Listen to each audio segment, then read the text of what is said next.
lleva años luchando con un problema que parece no tener solución.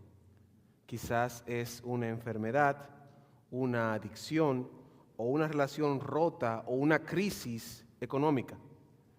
Cada día busca alivio temporal a esto.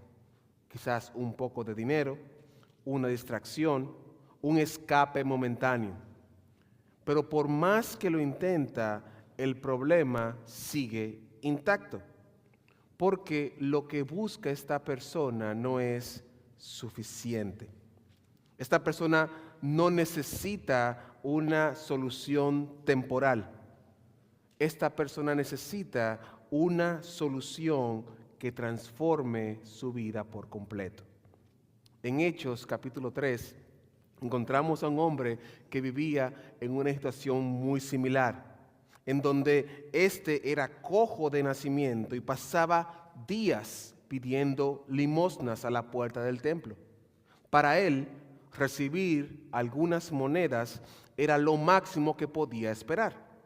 Pero cuando Pedro y Juan lo vieron, no le dieron dinero. Le dieron algo mucho mayor, una sanidad en el nombre de Jesús. Y esto llevó a este hombre a la salvación. Este hombre buscaba una solución temporal en el dinero, pero Dios tenía un plan eterno para este hombre. Su historia nos recuerda que aunque a menudo buscamos respuestas rápidas, nuestros problemas no se van a solucionar necesariamente con esas respuestas, sino que necesitamos realmente una transformación que solamente Cristo nos puede dar. Y esto lo vamos a ver en 3 movimientos del texto. Primero, vamos a ver equipado para servir, en los versos del capítulo 3, 1 al 10. Luego veremos equipado para predicar, en los versos 1 al 11 del capítulo 3, de 11 al 26 del capítulo 3. Y veremos equipado para resistir en el capítulo 4, versos 1 al 4. La idea que quiero que quede en sus mentes y en sus corazones, hermanos, es que el testigo de Cristo para servir, para predicar y para resistir por causa del Evangelio. Yo le invito a que nos pongamos delante del Señor y oremos. Padre amado y Dios todopoderoso, a pesar de mí, oh Señor, a pesar de mis errores, a pesar de mi pecado, edifica a tu iglesia para tu gloria. Y en el nombre de Jesús. Amén y amén. Vamos a ver la primera parte, que es equipado para servir. Y lo vamos a ver en los versos 1 al 10, pero primero quiero que veamos los versos 1 al 3 del capítulo 3. Vaya conmigo, por favor, al capítulo 3 del libro de Hechos. Vamos a enfocarnos primero en los versículos 1 al 3. Dice la palabra de nuestro Dios: pero Pedro y Juan subían juntos al templo a la hora 9, la de la oración. Y era traído un hombre cojo de nacimiento, a quien ponían cada día a la puerta del templo, que se llama La Hermosa, para que pidiese limosna de los que entraban en el templo. Cuando vio a Pedro y a Juan que iban a entrar, les rogaba que les diese limosna. Y en esta primera parte, hermanos y hermanas, vemos parte de un milagro. No sabemos el tiempo que ha transcurrido entre Pentecostés y este evento del paralítico, pero parece ser que no es mucho espacio de tiempo. Note las características de esta primera parte. Primero, Pedro y Juan subían juntos al templo a la hora 9. Era conocida como la hora de la oración. Este es el único pasaje de la Biblia que plantea esta hora de la oración por nombre. Y aunque no todo está claro de a qué se refiere con el tema de la hora 9, al parecer hay indicios en la palabra del Señor de que los judíos oraban 3 veces al día. Un ejemplo de esto es Daniel 6:10, que él oraba 3 veces al día mirando hacia el templo, mirando hacia el este. O el Salmo 55, 17, en el cual habla de orar mañana, tarde y en la mitad de la tarde, más o menos. En ese sentido, hay otra teoría que dice que eso está relacionado a los holocaustos diarios, que había por lo general uno en la mañana y uno en la tarde. Pero eso eliminaría el tema de las 3 oraciones. Independientemente de cuál sea el trasfondo, si efectivamente ellos oraban 3 veces al día o no, Pedro y Juan encuentran a un hombre cojo de nacimiento. Y aunque el texto no explica qué tipo de enfermedad tenía este hombre, el hecho de que fuera de nacimiento sugiere que había dependido toda su vida de otra persona. Lo que significa que lo que él está haciendo es un acto de supervivencia al pedir limosnas. Pero no solamente eso, este hombre se ubica en la puerta conocida como la Hermosa. Tampoco se conoce exactamente cuál es esta puerta dentro del templo. Algunos la identifican como una puerta llamada Puerta de Nicanor o Puerta de Shusham, que al parecer tenía una serie de cristales o de metales que le hacían más reluciente que las demás, y que usualmente las personas subían al templo por esta puerta. Ahora, todos estos detalles nos muestran el contexto en el cual se da este milagro, y es un milagro de necesidad. En la fe judía existen 3 pilares fundamentales: la Torá o la ley, la adoración y la bondad, o bien el dar limosnas. Estas prácticas son parte de la liturgia de la vida judía, por lo cual el mendigo elige este lugar visible, este lugar que usualmente pasaban las personas porque al parecer era el lugar más concurrido, y pide limosnas estratégicamente donde más la gente lo pueda ver. Sin embargo, hermanos y hermanas, esto nos muestra algo muy particular, y es que la condición de este cojo no iba a cambiar por dinero. Su problema principal no era económico, su problema era un problema de salud, lo que lo mantenía a él dependiente de otras personas. Esto nos recuerda que muchas veces nosotros mismos buscamos soluciones temporales para problemas profundos que requieren transformaciones más significativas. Y esto nos muestra que nosotros podemos traer a nuestra realidad soluciones que realmente no son soluciones. Las personas, hermanos y hermanas, buscan soluciones temporales a problemas eternos. Creo que les he comentado antes que mi familia y yo solemos ver reality shows de comida o de reconstrucción de casas. Y hace poco vimos uno que se llama Extreme Makeover Home Edition. Este programa, una familia en una situación muy difícil recibe el premio de que viene una serie de personas y como que le construyen una casa nueva. Y hace poco vimos uno donde una familia era fanática, frenética de Disney. Y todo Disney. Y es interesante porque ellos decían que a ellos les gustaba ir a Disney porque se desconectaban de la realidad. Es decir, ellos en su mundo tan difícil y caótico preferían vivir la fantasía de Disney y salir de la realidad que estaban experimentando. El problema es que las vacaciones llegan un día en que se acaba y tenían que volver a la misma casa, al mismo lugar, y eso nos deja la pregunta: ¿qué hacer? No es que esté mal ir a Disney, vaya a Disney todo lo que usted pueda y disfrútelo. Pero miren cómo esta familia de manera intencional busca desconectarse de la realidad para encontrar cierto alivio. Pero el problema es que el día viernes de ese día va a llegar y usted va a tener que revolver a su casa. Y volver una vez más a la realidad. ¿Alguna vez usted se ha visto en esa situación? En donde usted quiere salir de la realidad. Es posible que las personas busquen salir de la realidad no solamente con Disney, sino con alcohol. O que la busquen con sustancias alucinógenas. O quizás la busquen con redes sociales. O quizás con la televisión o con los estudios. Y podemos poner muchísimas cosas más, el trabajo, etc. Buscando escapar de la realidad. Sin embargo, escapar de la realidad no va a quitar el problema que tengo en casa. Que yo me pase 20 horas en redes sociales imaginándome que estoy en un mundo paralelo, no va a cambiar que mi esposo y yo tenemos el problema. ¿Por qué? Porque estoy buscando una respuesta temporal a un problema eterno. Partiendo de ahí, se dan cuenta de que la necesidad de este hombre es más que económica. La necesidad de este hombre no se resuelve con monedas. La realidad de este hombre se resuelve con el poder del Espíritu Santo. Vaya conmigo, por favor, al versículo 4 del capítulo 3. Hechos capítulo 3, verso 4. Miren este dato interesante.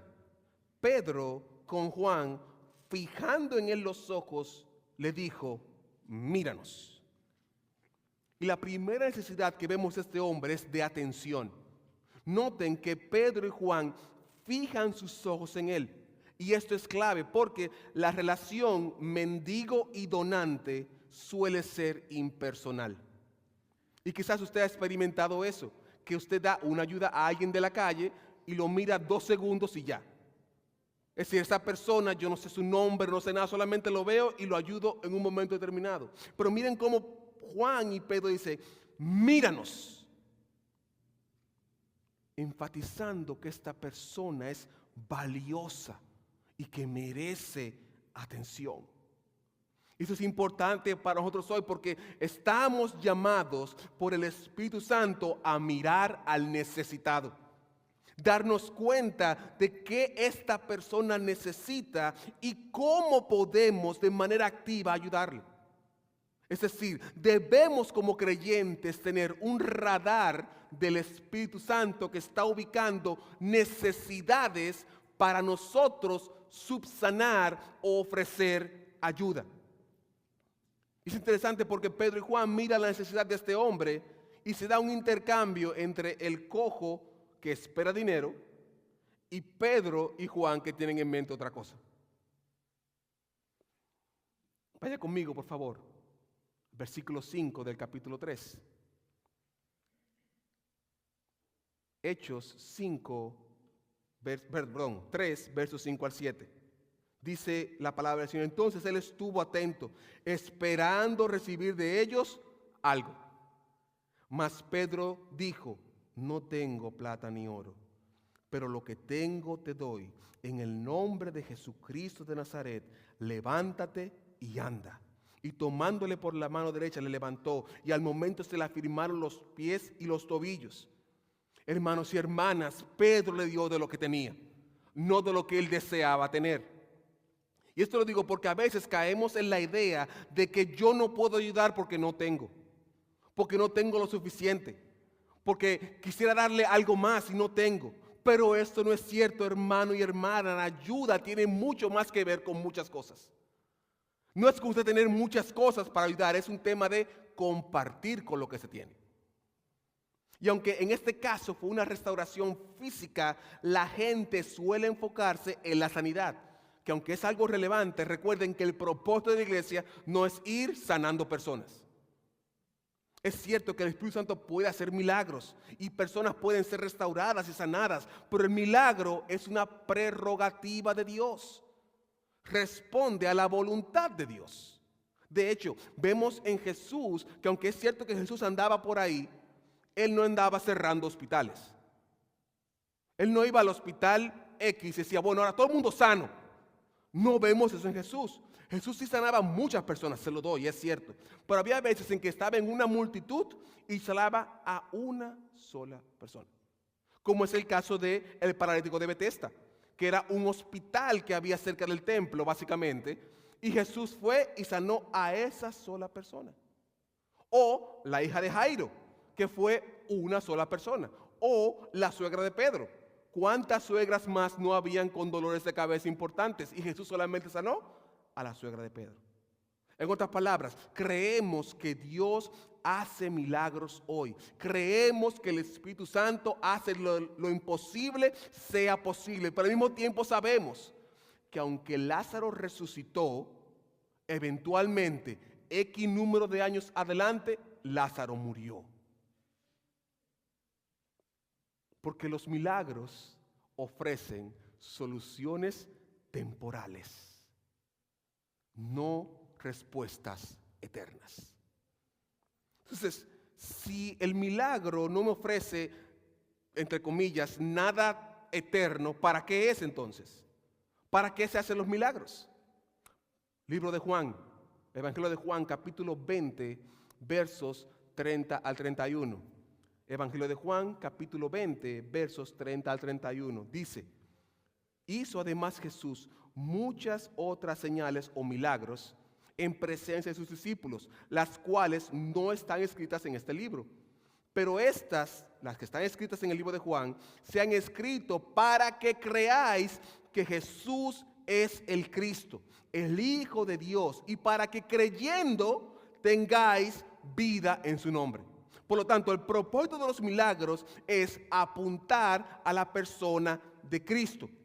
Sí, la persona puede recibir el milagro y es beneficiada, pero el objetivo último no es que esa persona sea sana y ya, sino que el nombre de Cristo sea glorificado y que entonces personas vengan y crean en Él. ¿Cómo se ve esto en la historia del paralítico? Vamos a Hechos capítulo 3, versos 8 al 10. Hechos capítulo 3, versos 8 al 10. Y saltando se puso en pie y anduvo y entró con ellos en el templo, andando y saltando y alabando a Dios. Todo el pueblo le vio andar y alabar a Dios, y le reconocían que era el que se sentaba a pedir limosnas a la puerta del templo, la hermosa, y se llenaron de asombro y espanto por lo que había sucedido. Noten cómo el cojo pasa a un segundo plano y las personas empiezan a alabar a Dios. Otras palabras, el centro de atención pasa del cojo sano a vamos a alabar al Señor. Mis queridos hermanos y hermanas, el testigo debe estar equipado para servir, identificando necesidades y respondiendo a ellas.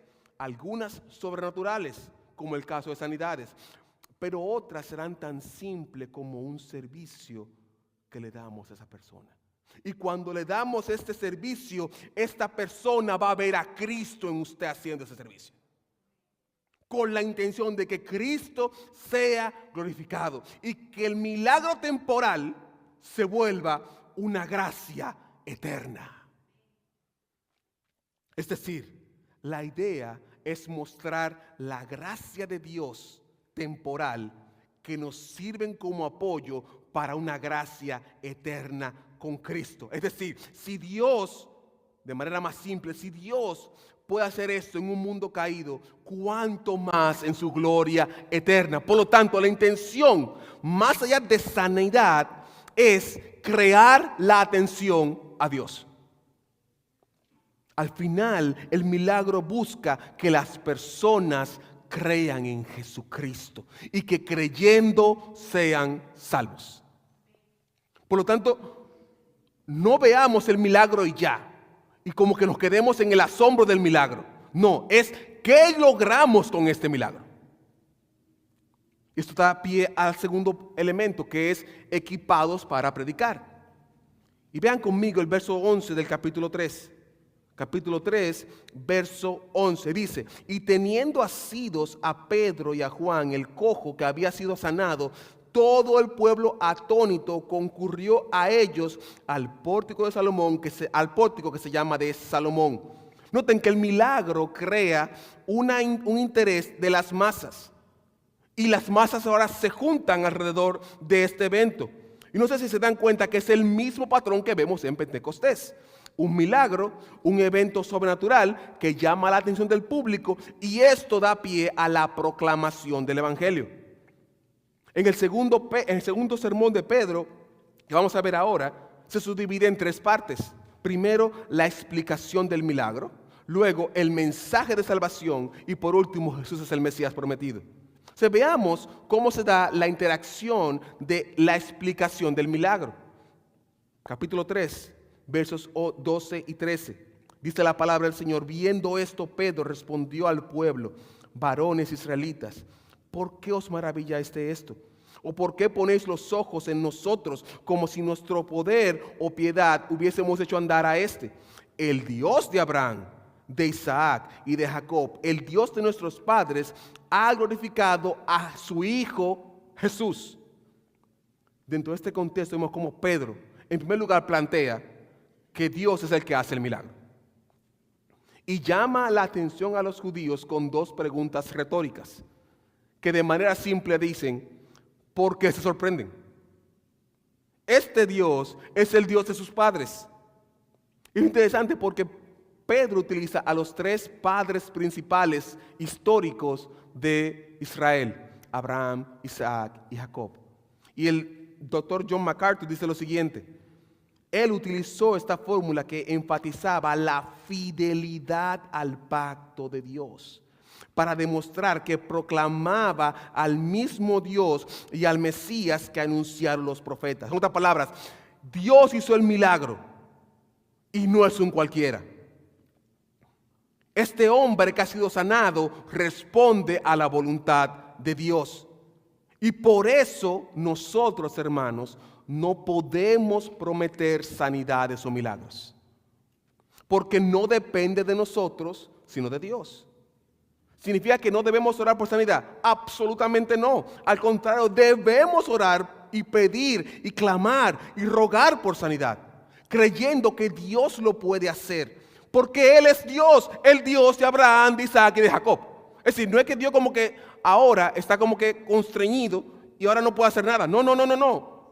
Nuestro Dios es el Dios de Abraham, de Isaac y de Jacob. Es exactamente el mismo Dios que puede hacer literalmente que un mar se abra en dos ahora en un instante. Tranquilo, como que no ha pasado nada. Es decir, no es que Él está como que, bueno, si me lo piden. No. Nuestro Dios es el Dios de Abraham, de Isaac y de Jacob. Y Él es fiel a Abraham, a Isaac y a Jacob. Pero al mismo tiempo, debemos reconocer que Dios tiene un propósito para cada cosa. Note que este hombre estuvo toda su vida cojo. Imagine cuántas veces el papá o la mamá de él pidió a Dios que le sanara. Cuántas veces él mismo oró pidiendo sanidad. Pero Dios no le otorgó la sanidad. No fue sino hasta que este hombre tuvo un encuentro con Pedro y con Juan, que digamos que él haya tenido 25 a 35 años. 35 años de cojera no es sencillo. Pero no fue sino a este momento en donde el propósito de Dios coincide con el milagro para la proclamación del Evangelio. En otras palabras, podemos decir que Dios permitió que este hombre durara el tiempo que duró enfermo para este día específico en donde personas iban a escuchar el mensaje del Evangelio. Hermanos y hermanas, Dios está en control de tu situación. Dios está en control de tu circunstancia y tu circunstancia responde a un propósito. Yo sé que es más fácil decirlo que vivirlo. Yo sé que es más fácil yo decir aquí que estoy sanito. Dios tiene un propósito con tu enfermedad y tú enfermo. Yo sé que es más fácil yo decirlo. Pero es lo que dice la palabra de Dios. No digo que sea sencillo. Debe ser difícil. Hace poco mi esposo y yo nos juntamos con una pareja que nos explicó su caso. Y hermanos, miren, hay personas que pasan trabajo. Pero no trabajo de que me duele la cabeza, no. Trabajo difícil. Esta pareja nos contaba cómo prácticamente vivieron en un hospital. Y no bien salían y volvían a entrar otra vez. Y pasaba una gripe cualquiera y tenían que llevarlo otra vez. Y un procedimiento que es sumamente doloroso. Tuvo que pasarlo 2 veces. 2 veces. Pero no fue una inyección, no. Fue un procedimiento, hermano, que nadie quiere pasar. Interesante como esta persona nos decía, Dios me tiene con un propósito aquí. Hermanos y hermanas, yo sé que es difícil, pero Dios tiene un propósito. Y aunque duela, Dios tiene un propósito. Hermanos, miren, esas personas me movieron el corazón. Y uno se queja porque a veces no tiene comida. Y esta persona tiene que pasar un infierno semanalmente. 2 años semanalmente, ahí. Y uno se queja porque le duele la cabeza. Hermano y hermana, mire.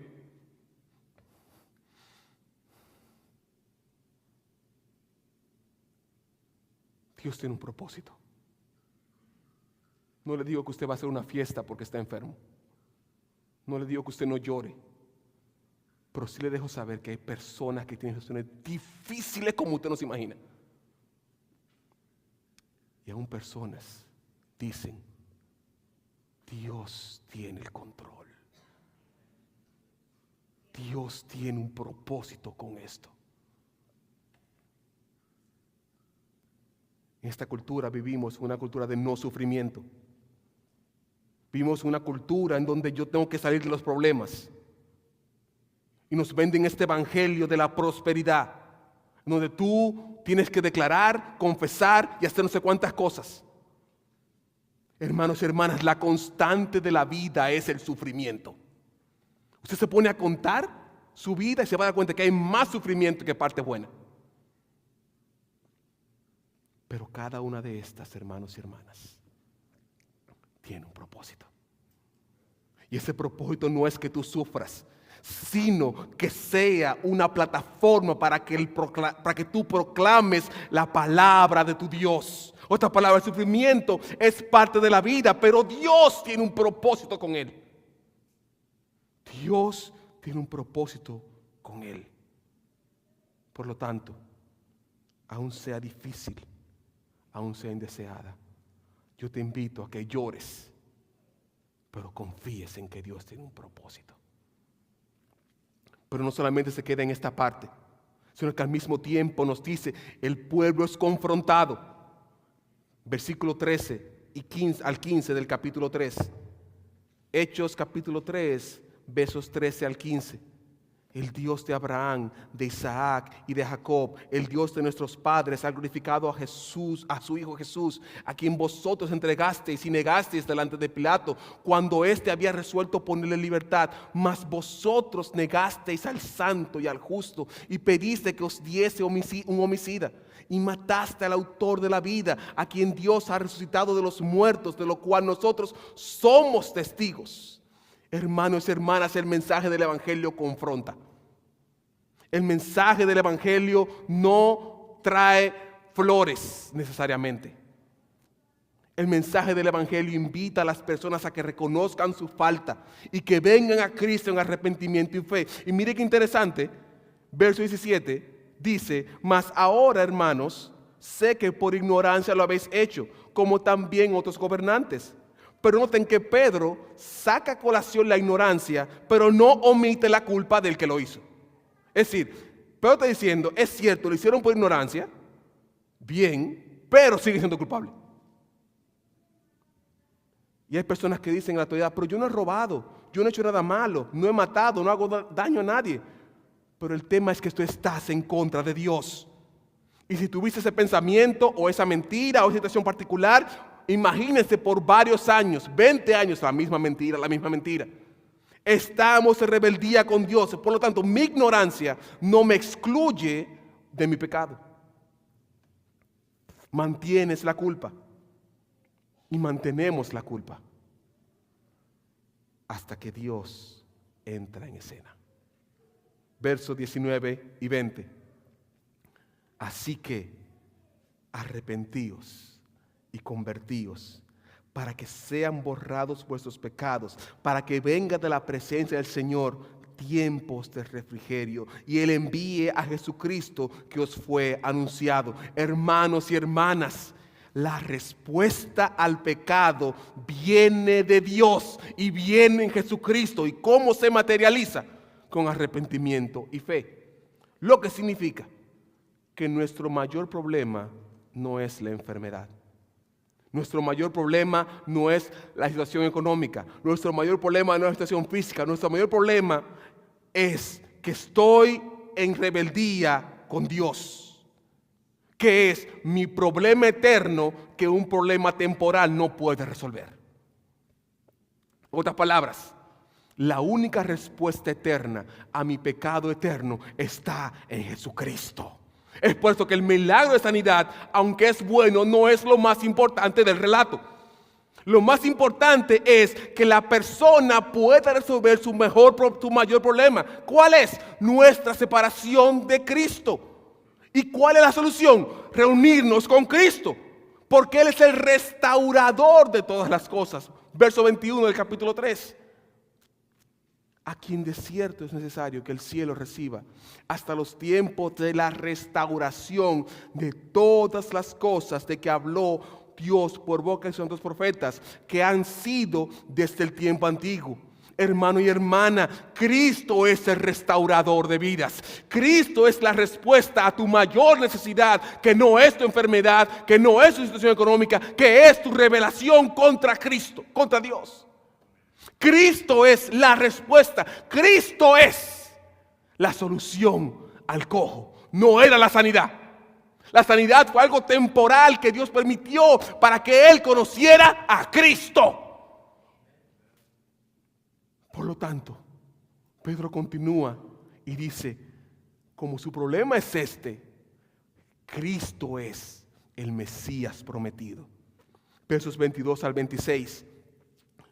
Porque Moisés dijo a los padres, el Señor vuestro Dios os levantará profeta de vuestros hermanos, como a mí, a él oiréis en todas las cosas que os hable, y toda alma que no oiga a aquel profeta será desarraigada del pueblo.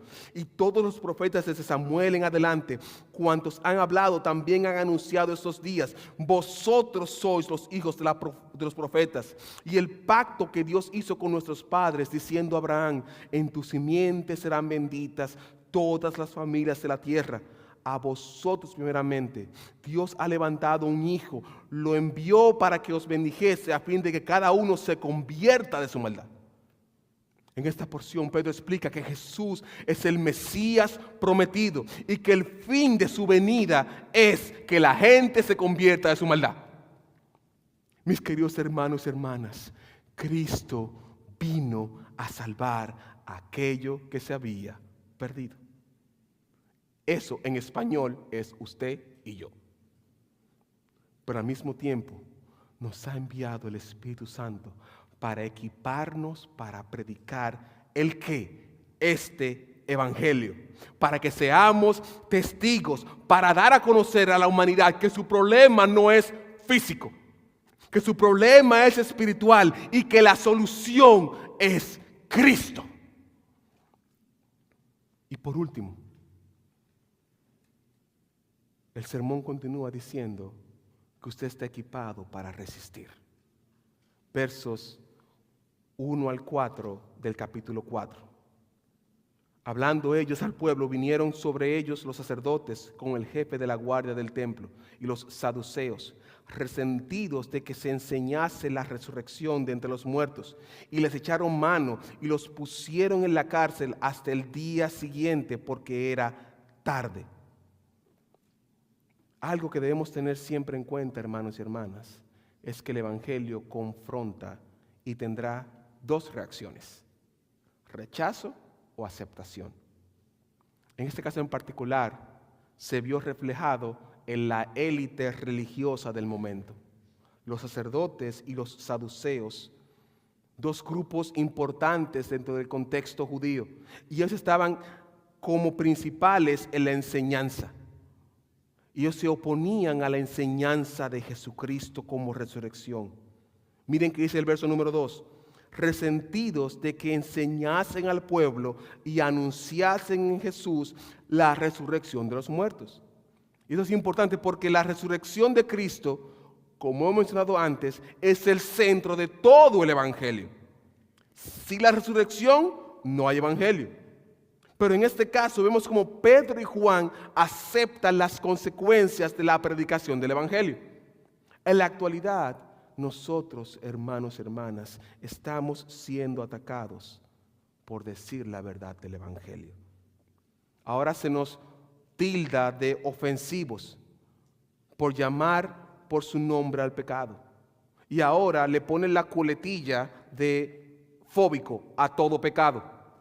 Y el pecado que denunciamos nos hace resentidos sociales, psicorrígidos y personas intolerantes. Y fíjese cómo en las diferentes series de televisión o en las películas, los que son cristianos se presentan como atrasados, como burdos, como poco inteligentes, como malos, mientras que los que viven en pecado, los que promueven el pecado son inteligentes, sofisticados, avanzan en la sociedad. Por ejemplo, el hombre que es fiel a su esposa en la película es el malo, es el bobo. Mientras que el otro que va de casa en casa es el genial, es el cool. Ahora, una mujer que decide ser madre es una atrasada, es símbolo de opresión. Es decir, la mujer que tiene que liberarse del hombre y estudiar y ser empresaria y empoderarse. Y aunque nosotros no estamos en contra de esto, pero lo que se plantea ahora es que la que está en la casa es una esclava y que está oprimida por el brazo opresor del hombre. Y ahora tener un embarazo es prácticamente una condena. Nos atacan, nos dicen que estamos mal, nos venden como que estamos atrasados. Y aunque debo reconocer que en el contexto en que estamos, no estamos siendo todavía presos, hay hermanos y hermanas hoy que sufren persecución todos los días de gobiernos opresivos por predicar a Jesucristo.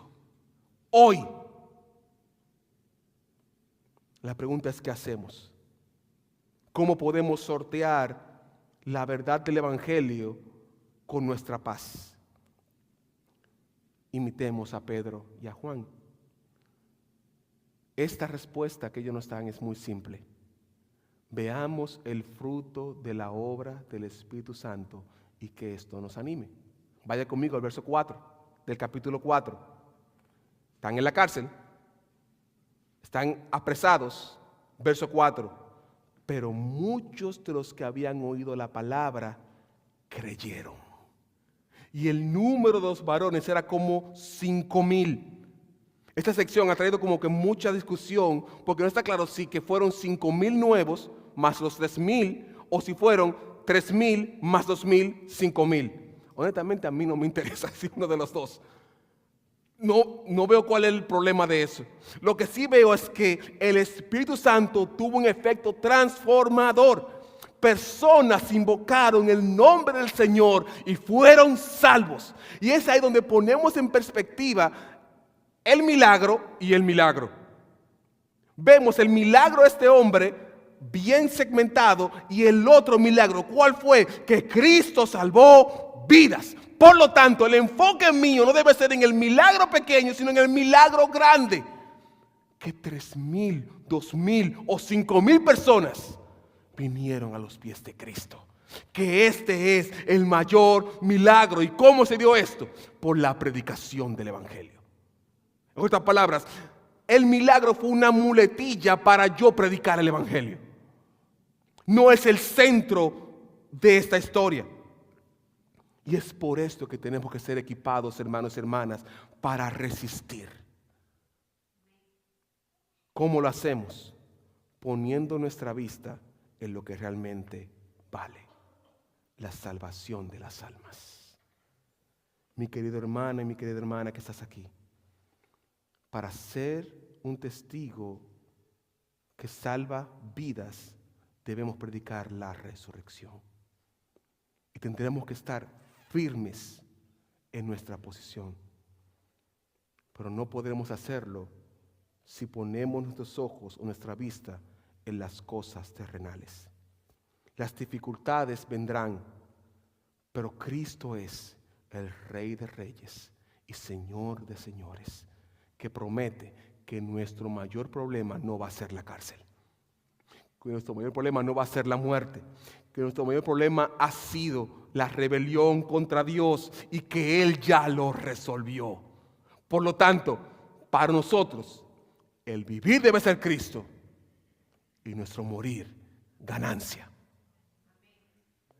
Nuestro vivir debe ser Cristo y nuestro morir ganancia.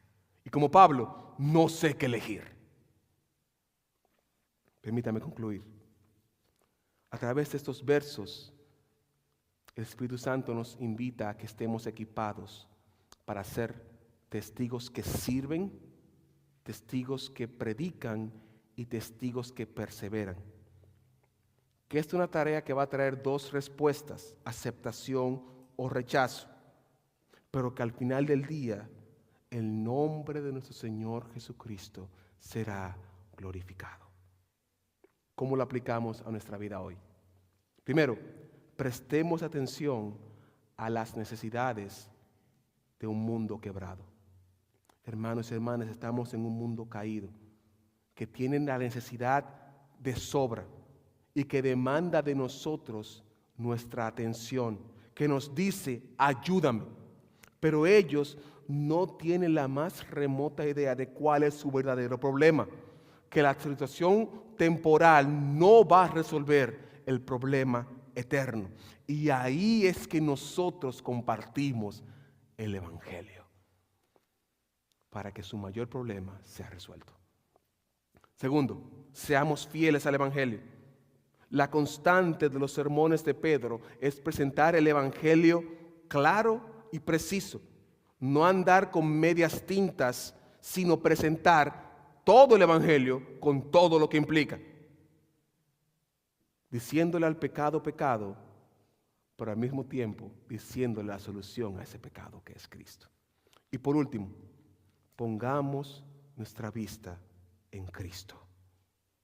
Como creyentes enfrentaremos situaciones adversas. El mundo no se va a volver más amigable.